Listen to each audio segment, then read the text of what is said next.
Hey guys, today we are reviewing for the map. This is our packet 2 and you may use a calculator on this one, so make sure that you've done this before you check your work with this video. Okay, so we know this table is proportional, which means that at 0 it equals 0. So we can divide 48 by 4 and we know that all of these are equal to 12. 60 divided by 5 equals 12. 96 divided by 8 equals 12. So therefore, we know that these are all increasing by 12. So my equation is y equals 12 times x, because no matter where we plug in for our x, it's going to give us our output. On this one, Dave buys baseballs for $15 plus 8% sales tax. Okay, so he's paying 15 times 0.08, which is $1.20, and you have to go back and add 15 to that to get $16.20. Okay, Mel buys a football for $20 plus 8%. So his is $20 times, and we can do that 8%, or we can pay for the full football, 100%, and the 8% sales tax at the same time. And when we multiply, we get $20 and $21.60. And they want us to find the difference in dollars. So we're subtracting $21.60 minus $16.20, and we get $5.40 total. That's their difference. On this next one, we're doing the cost of electricity. And this graph shows a proportional relationship. It passes through the origin, and it's increasing at a constant rate. Okay, so point A represents the total cost of electricity when operating for 6 hours. For 6 hours, it costs $60, so that is a true statement. The total cost of electricity is $8 when operating a business for 80 hours. Okay, let's think about that. At 8 hours, it costs $80. But not the opposite. So this one is false because they have it backwards. And then the total cost of electricity is $10 for 1 hour. When we're looking at 1 hour, it's not easy to see. So that's when we have to say, okay, we have to come up with the constant of proportionality. And we knew at 6, it was 60. So if we take 6 times 10, that gives us 60. If we take 8 times 10, that gives us 80. So we know our constant of proportionality is when we have a certain number times 10. So 10 times x gives us our output. So if we plug in 1 hour, yes, it does equal 10, because all of these are increasing by 10s. We're looking at the perfect points here. At 2, it's 20. At 4, it's 40, and so on. Okay, let's look at the next one. We've got vertical angles and supplementary and congruent. There's a lot of vocabulary here. Okay, so they want us to determine whether each statement is true for all cases, for some cases, or not for any. Okay, so 2 vertical angles form a linear pair. Okay, if we look at 2 vertical angles, these are vertical with these, and these 2 are vertical. Okay, so they're not going to form a linear pair because they're not next to each other. So this is not true for any case. Okay, if 2 angles are supplementary and congruent, they're right angles. Okay, if they're supplementary, they have to form a straight line. If they're congruent, then they have to be right angles. That's true for all cases, because if they're congruent, both angles have to be 90 in order for it to be 180. The sum of 2 adjacent angles is 90. Okay, a linear pair is formed by 2 adjacent angles. And if we look at this, this is true for only some cases. Because if we have 2 adjacent angles that form 90 degrees, that's fine. And that works for these 2 angles. But they can be adjacent and form 180. They could be adjacent and form even a non-linear or a non-right angled angle. This could be like, 100 degrees. and it would still be adjacent. So that one is true for only some cases. The measure of an exterior angle of a triangle is greater than every interior angle of the triangle. Okay, well, if we look at this one, that is a true statement, because if this was like 178 and this angle was 1 and 1, oh, excuse me, if this was 179, not 178, if this was 179, then this angle is 178 if this is 1 and 1. So that works for that case, but what if it forms a 90-degree angle? Then those two are equal, so it's only true for some cases. Okay, on this one we've got Heidi going to the fair. The entry fee is $4 and each ride costs 50 cents. She has $12 to spend. So we've got the $4 for the entry fee. It's 50 cents per ride. So let's call it, or ticket, excuse me, ride ticket. So let's call it R. And that equals 12. So let's take off the fare's price that we have to pay right away when we walk in. So we're left with 50 cents per ride equaling $8. That's how much we have to spend, or how much we're allowed to spend.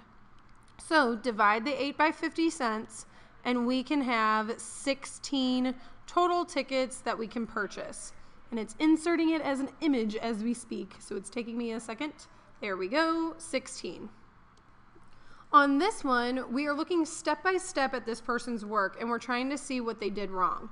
So Shelley incorrectly solves the equation. Her work is shown. We want to circle all the steps that would make the previous step, or that's an error based on the previous step. So in this one, she was supposed to, in step 1, distribute the half to the C and the 6, which she did not do. So step 1 is incorrect. It should have been 1/2 C plus 3 equals 7. Okay, but based off of this step, she should have subtracted 6 on both sides. Instead of, she added it onto the 7 instead of subtracted it. So that one's wrong. On this step, she correctly added 7 plus 6 and got 13. So that one's okay. On this one, she should have multiplied by 1/2, which is the same, or excuse me, multiplied by 2 to remove the 1/2, which is the same thing as dividing by 1/2. But she divided by 2 instead of multiplied. So that one is incorrect. And then 13 divided by 2 is 6.5, so that one is fine. Okay, let's look at the next one. We've got David, and he uses 1/2 cup of apple juice for every 1/4 of cranberry. Okay, so I'm going to set up a ratio, 1/2 cup of apple to every 1/4 a cup of cranberry. And we want to know how much it's going to take to make 1 full cup of cranberry. So 1 cup down here. And we don't know how much we need up here. Well, but we do know that 1/4 times 4 gives us 1. So if we multiply by 4 up here, we get 2. So he would have 2 cups of apple in order to make that. So we write 2 cups apple.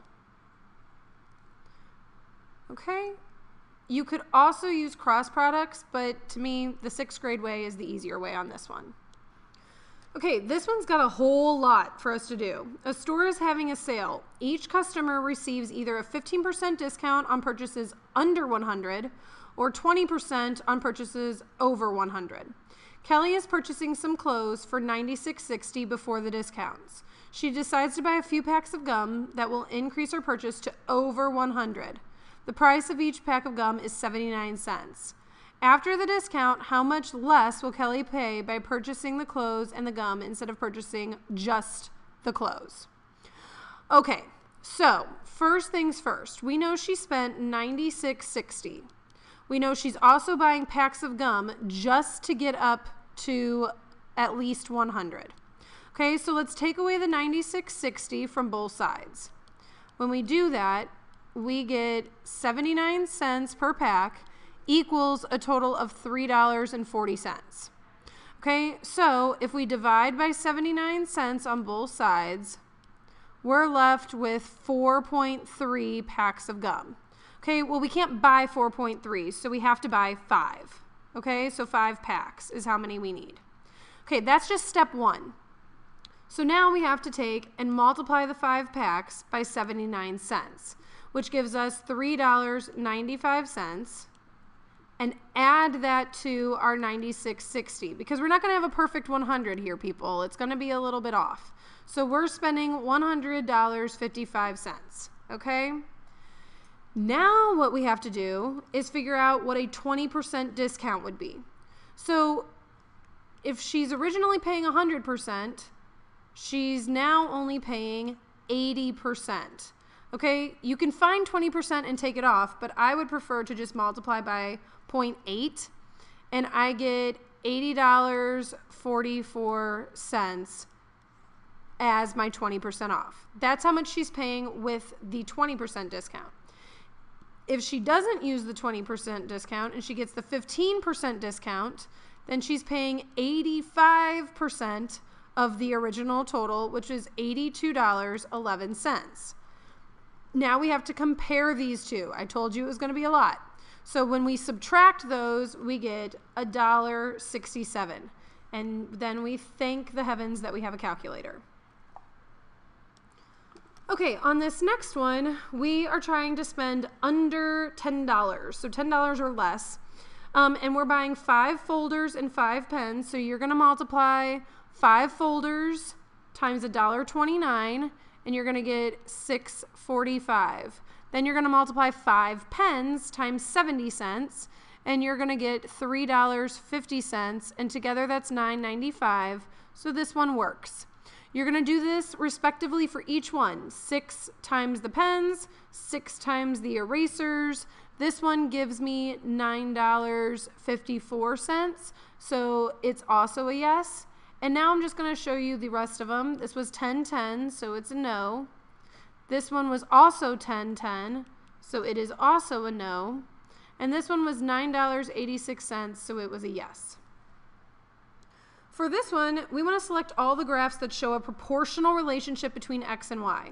Well, proportional means it has to go up at a constant rate and start at 0. This one does not start at 0, so we know it's wrong. This one starts at 0, and it's rising and running at the same rate every time, so this one works. Okay, if we look at these, this one starts at 0, and it is also going up at a constant rate, so it works. But this one does not start at 0, even though it's constant, so it does not form a proportional relationship. Okay, more proportions, okay, but this one we're talking about scale factor this time. If figure A is 5, we want to know what figure B is if it's on a map that is being magnified by 3.5. So you have a calculator, so you just take 5 times 3.5 because that's what scale factor means, and you get 17.5. If you didn't have a calculator, you could distribute the 5 to the 3 and get 15. Distribute the 5 to the 0.5 and get 2.5 and add them together. And our final one for today is this beautiful fourth of a circle, okay? The area of a circle is pi times radius squared, but this time we want only a fourth of it, so we're going to divide it by 4. So we know pi is 3.14. We know radius is 10.5 because it is this piece right here. It's half of the circle, or excuse me, half of the diameter. And then we're going to square it. So 10 squared times pi divided by 4 gives us 86.5901, but they want us to round it to the nearest hundredth. So here's the hundredths place. The 0 tells the 9, hey, you stay the same. Oh no, all my work went away. I apologize for that. So, so make sure that you rewind, but it is 86 and 59 hundredths, okay? And these are inches squared. And that's all I have for you today, and I will see you next time.